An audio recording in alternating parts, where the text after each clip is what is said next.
आज का हमारा टॉपिक है जी star network topology. Star network topology एक ऐसा नेटवर्क है जिसमें हर कंप्यूटर को फिजिकली एक सेंट्रल कनेक्टिंग डिवाइस पे कनेक्ट किया जाता है जिसको हब या स्विच कहा जाता है। ठीक है, स्टार नेटवर्क में आप देख सकते हैं यहाँ पे एक छोटी सी डायग्राम है स्टार नेटवर्क की। आपको सेंटर में हब डिवाइस नजर आ रही है और तमाम कंप्यूटर्स के कनेक्शंस इस हब डिवाइस में जा रहे हैं। ये जितना भी डेटा सेंड या रिसीव करेंगे यहाँ सेंट्रल हब पर किया जाएगा। स्टार नेटवर्क टोपोलॉजी आपकी सबसे ज्यादा इस्तेमाल होने वाली नेटवर्क टोपोलॉजी है नेटवर्किंग में। उसकी वजह यह है कि स्टार नेटवर्क टोपोलॉजी को बनाना आसान है, इसको एक्सटेंड करना आसान है। इसका डेटा फ्लो रेट जो होता है वो 100 MB पर सेकेंड से लेकर 1000 MB पर सेकेंड तक होता है। स्टार नेटवर्क टोपोलॉजी में अभी हमने डिस्कस किया जी कि सेंटर में हम एक डिवाइस इस्तेमाल करते हैं जिसको हब या स्विच कहते हैं। अब हब क्या चीज है? Hub is a device that connects the multiple devices at central location that brings the network media together at central location। एक ऐसी डिवाइस जो नेटवर्क मीडिया को एक सेंट्रल लोकेशन पर कनेक्ट करे उसको आप हब कहते हैं। ठीक है, अब हब की हमारे पास तीन टाइप हैं। सबसे पहली है पैसिव हब।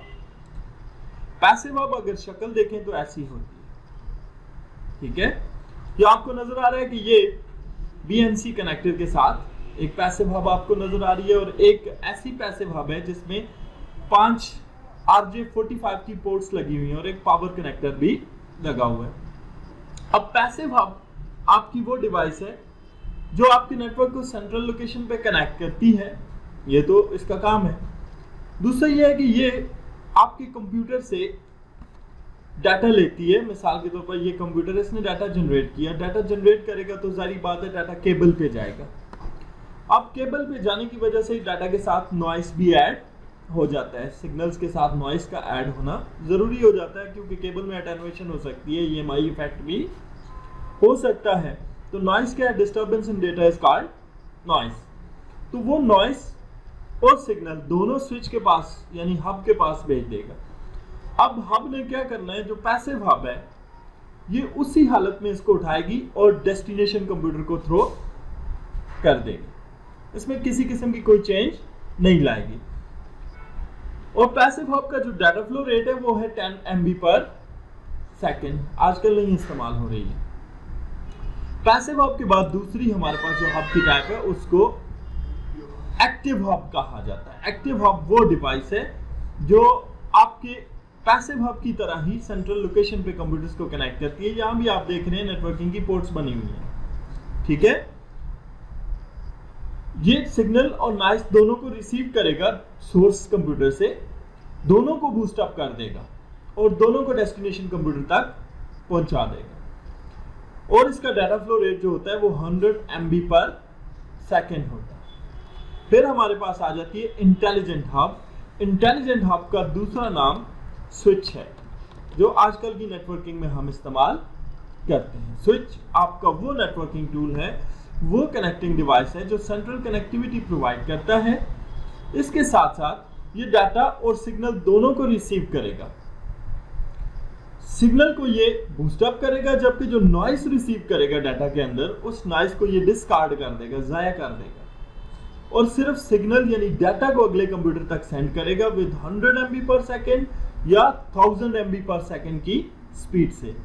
तो आजकल की मॉडर्न नेटवर्किंग में ये स्विचेस इस्तेमाल हो रहे हैं। ये स्विच अभी जो आपके सामने आप फिगर देख रहे हैं ये 5 पोर्ट्स के साथ है, यानी इसके साथ 5 कंप्यूटर्स का नेटवर्क बनाया जा सकता है। ये स्विच आपका 12 पोर्ट्स में भी अवेलेबल है, ये स्विच 8 पोर्ट्स में भी अवेलेबल है, 128 पोर्ट्स में भी अवेलेबल है, 256 पोर्ट्स का भी अवेलेबल है।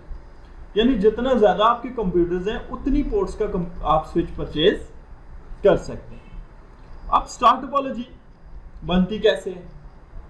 जैसे कि आप देख रहे हैं कि स्विच के आगे ये पोर्ट लगी हुई है RJ45 कनेक्टर लगाने के लिए। तो जितने भी कंप्यूटर्स हैं उनके साथ Cat5 केबल RJ45 कनेक्टर के साथ अटैच की जाती है और सेंट्रल स्विच में अलग अलग पोर्ट में उनको कनेक्ट कर दिया जाता है। अब जैसे ही ये स्विच में कनेक्ट होंगे तो स्विच इसको क्या कर देगा जी, फिजिकली नेटवर्क को कॉन्फ़िगर कर देगा। हर कंप्यूटर को आप एक आईपी एड्रेस, एक नेम प्रोवाइड कर देंगे जिसके जरिए वो अपना डेटा सेंड या रिसीव करेगा।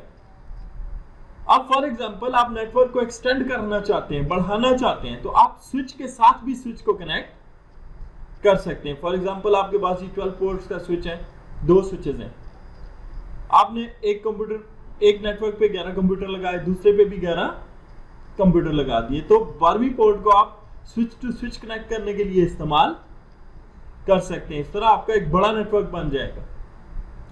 स्टार टोपोलॉजी काम कैसे करती है? स्टार टोपोलॉजी के काम करने का तरीकाकार ये होता है कि आपका जब कोई कंप्यूटर डाटा जनरेट करता है, वो डाटा पैकेट जाता है स्विच के पास। स्विच का काम होता है डाटा को बूस्ट अप करना और उसके अंदर से नॉइस को डिस्कार्ड कर देना, और फिर उस डाटा पैकेट को डेस्टिनेशन कंप्यूटर को दे देना विद 100 MB पर सेकेंड या 1000 MB पर सेकेंड की स्पीड से। ये है इसका वर्किंग का मैकेनिज्म।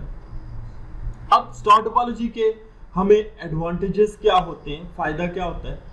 ठीक है, सबसे बड़ा फायदा इसकी हाई स्पीड है। ठीक है, कि ये 100 MB पर सेकेंड से लेकर 1000 MB पर सेकेंड की स्पीड हमें प्रोवाइड करता है नेटवर्क। दूसरा फायदा ये है कि इसको कॉन्फ़िगर करना, एक्सटेंड करना, ट्रबल शूट करना इंतहाई आसान है। तीसरा बड़ा फायदा यह है कि कोई एक केबल सेगमेंट टूट जाता है, ठीक है, मिसाल के तौर पे ये PC1 है, इसकी ये केबल डैमेज हो गई,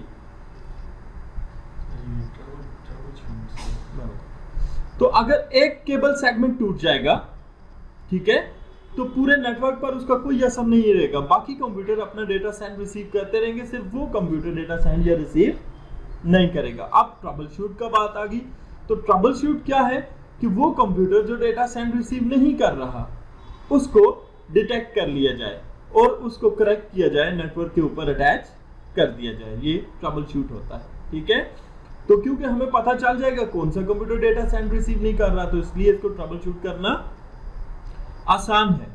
इसको एक्सटेंड करना आसान है, जैसे मैंने आपको दिखाया कि आप स्विच के आगे भी स्विच कनेक्ट कर सकते हैं और जितना मर्जी इस नेटवर्क को एक्सटेंड करें। ये छोटे नेटवर्क और बड़े नेटवर्क दोनों के लिए रिलायबल है। मोस्टली हम इसको बड़े नेटवर्क्स के लिए इस्तेमाल करते हैं। जैसे हमारा नेटवर्क पड़ा हुआ है, आप देख सकते हैं लैब में आपको स्विच कनेक्ट किया हुआ नजर आ रहा है 36 पोर्ट्स का, जिसके जरिए तमाम कंप्यूटर्स कनेक्ट हैं।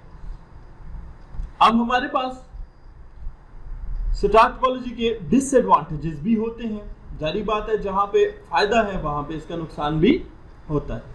डिसएडवांटेजेस में क्या है कि अगर हमारा central connecting device switch fail हो जाए तो पूरा का पूरा नेटवर्क फेल हो जाएगा। ठीक है, क्योंकि स्विच जो है ये पूरे नेटवर्क को कंट्रोल कर रहा है। अब कंप्यूटर नेटवर्क को कंट्रोल नहीं कर रहे हैं, स्विच गया तो नेटवर्किंग पूरी बंद हो जाएगी। स्विच का फेलियर इतना आसानी से नहीं होता, ठीक है, कई सालों में एक दफा फेल हो जाए तो नहीं कहा जा सकता।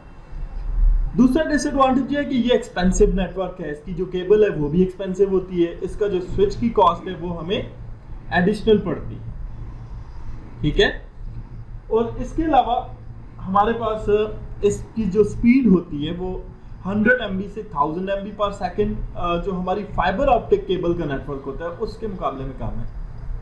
फाइबर ऑप्टिक का जो कम से कम डेटा फ्लो रेट होता है वो 2 GB पर सेकेंड होता है, लेकिन फाइबर ऑप्टिक एक्सपेंसिव होने की वजह से ये नेटवर्क ज़्यादा इस्तेमाल हो रहा है, स्टार नेटवर्क। और आजकल की जितनी मॉडर्न नेटवर्किंग टेक्निक्स हैं उनमें हम स्टार नेटवर्किंग का इस्तेमाल कर रहे हैं।